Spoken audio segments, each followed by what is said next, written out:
my question to you is, how do you think Alabama's going to be this year on offense, given that Bryce Young has had a whole lot of reps other than in games against, weaker SEC opponents, and there's not a lot of experience. And I know Alabama's had this issue before, and we've ended up doing well. My concern is our offensive line. We've lost a lot of our offensive line this year due to the draft. So, and then we get a lot of talent there, but there's always that team chemistry that has to happen on the O-line. Well, it's kind of a combined concern that you're bringing to the table with Bryce Young and with the offensive line, because, of course, Mac Jones was able to stand in the pocket. You may have the sound up in the background, Hunter. It's kind of causing a reverb. There we go. So anyway, thank you. So where I'm going there is that you got Bryce Young, who there's some concern about his height, as you well know, and also his size to a certain extent, that you would expect that there's going to be more sprint outs and rollouts and bootlegs, and to get him outside the pocket and to get him in space where he can see the field. Not that they're going to be able to do that constantly, but there's going to be much more of that just because of his talent, but also his shortcomings, pardon the pun. And then and that kind of plays into your point about the offensive line. So that also aids the offensive line not having to form a perfect pocket and protect the quarterback in the pocket. So I think you're going to see a lot more of that. Yeah, I'm just concerned about the chemistry of the offensive line.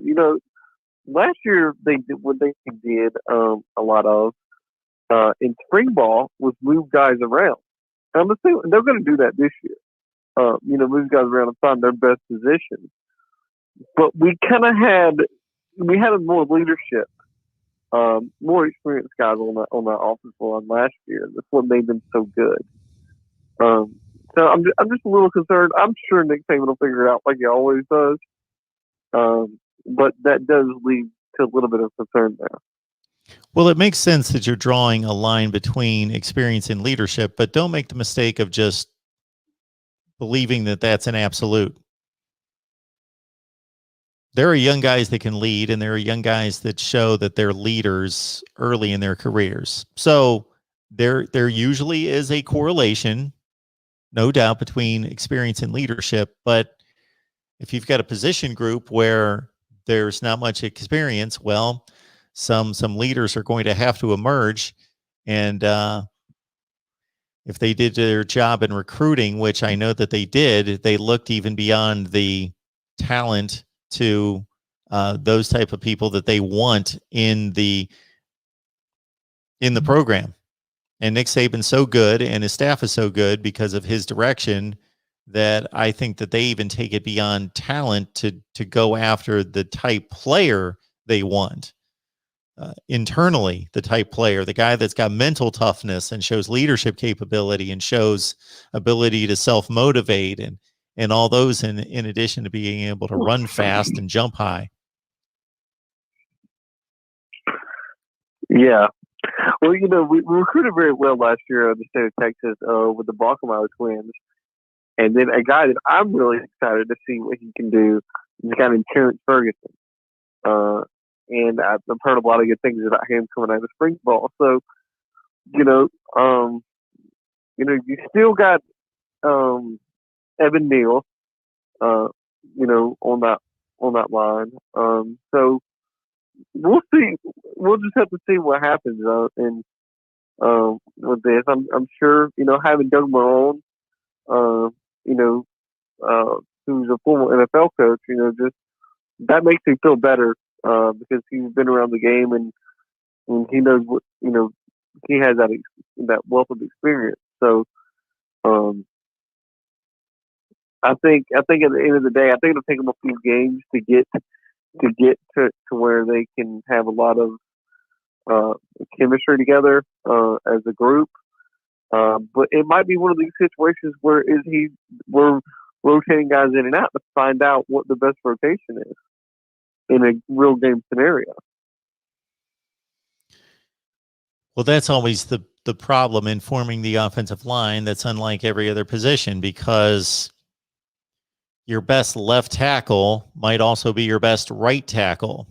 So obviously left tackle is slightly more important. So you take your best player, and he's usually your left tackle. So you've got just that puzzle to figure out of, do we start the best five?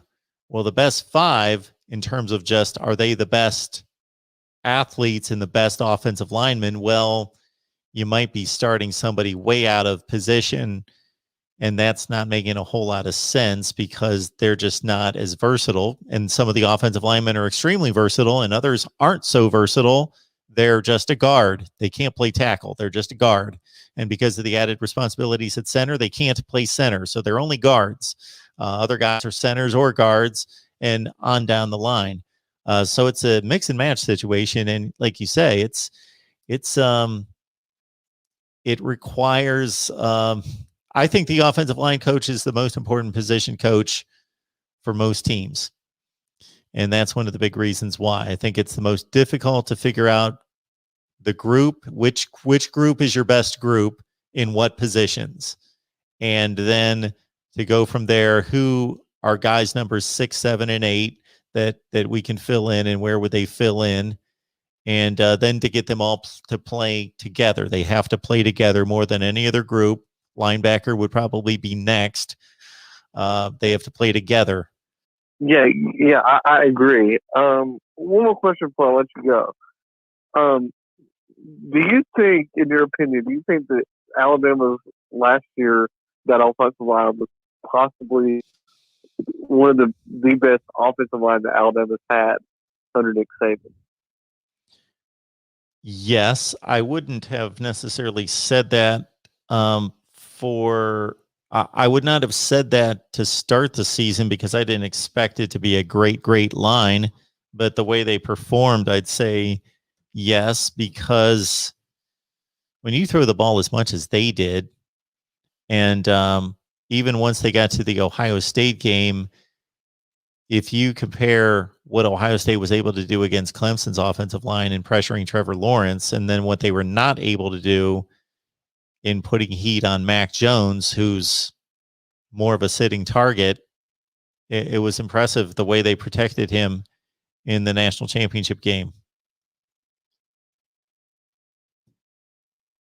Yeah, I would agree. I think that that's probably the best offensive line Alabama's had under Nick Saban. I hate the fact that we lost. Well, this is on a defense position, but I hate that we lost Christian Barmore on defense, because I think he should have stayed for one more year. I think he could have moved himself up the draft for next year. But how do you think that Mac Jones will be in the NFL? I think that Mac Jones is one of the more accurate passers that I've seen in recent years. I think that Mac Jones doesn't get a lot of credit because the talent around him was so superior to, the wide receiver core was arguably the best in the history of the game, along with the year before and along with the LSU bunch in 2019 as well. But his placement of the ball is, again, it's one of the best that I think we've seen in a long time. His placement of the ball. He's not a great athlete, but he can move around in the pocket. He's not flat-footed. He can move enough, but that's not a part of his game that's going to threaten or scare the defense. His arm's not elite, but it's certainly strong enough. I think that he could turn into a really good NFL quarterback.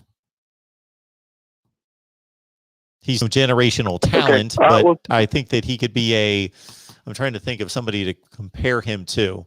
if I compare him to somebody, it's not necessarily going to be the skill set. It's going to be how good they are, if you follow me.